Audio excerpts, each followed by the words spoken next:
अब देश की बड़ी बड़ी म्यूजियम में भागलपुर की मंजूषा पेंटिंग दिखाई देगी। रविंद्र भवन दिल्ली और भागलपुर के म्यूजियम में स्टेट अवार्डी मंजूषा कलाकार उर्पी झा की पेंटिंग लगाई जाएगी। इससे पूर्व उनकी महिला सशक्तिकरण पर आधारित पेंटिंग बिहार म्यूजियम की आर्ट गैलरी में भी लग चुकी है।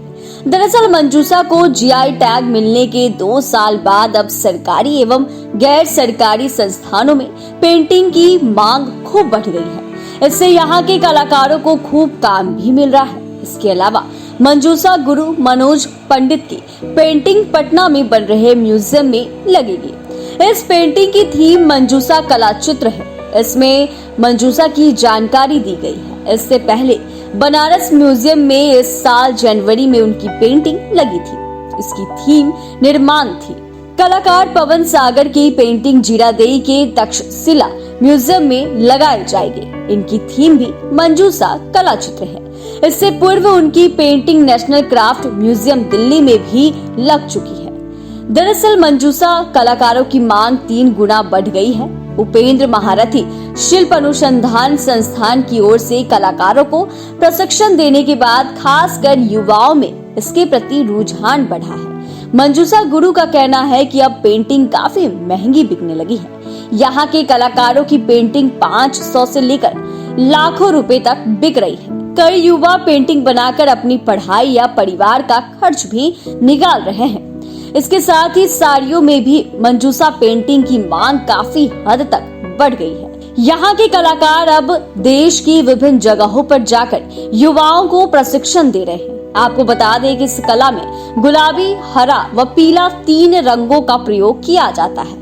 यह रंग प्रेम, समृद्धि और विकास के प्रतीक है। मंजूषा कला की शुरुआत 7वीं सदी में हुई। यह कला धीरे धीरे विलुप्त होती चली गई। सन 1934 से 1942 तक भागलपुर के कलेक्टर रहे WD आचार्य ने मंजूषा कला को संजीवनी दी। यहाँ से मंजूषा चित्र बनाने वाले एक मालाकार और एक कुम्हार जाति के व्यक्ति को लेकर वे लंदन के इंडिया हाउस लाइब्रेरी गए।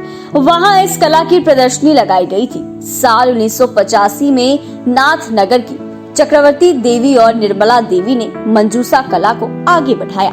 दरअसल मंजूषा गुरु मनोज पंडित का कहना है कि लोक कथा के अनुसार भागलपुर के चंपानगर से चंद्रधर सौदागर ने विषहरी पूजन की शुरुआत की थी। वे भगवान शिव के अनन्य भक्त थे।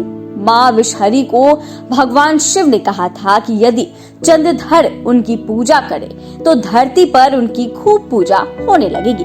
चंद्रधर के पुत्र बाला लखेंद्र की शादी बिहुला से हुई। उसी दिन बाबा लखेंद्र की सांप काटने से मौत हो जाती है। इसके बाद बिहुला मंजूषा में अपने मृत पति को कई कठिनाइयों को झेलते हुए जलमार्ग से स्वर्ग ले जाती है और देव शक्ति को चुनौती देकर अपने पति को जीवित कर लौटती है। बिहुला के आग्रह व भगवान शिव के आदेश पर चंद्रधर सौदागर विषहरी या मनसा की पूजा करते हैं। इसके बाद धरती पर विषहरी पूजा की शुरुआत हो जाती है।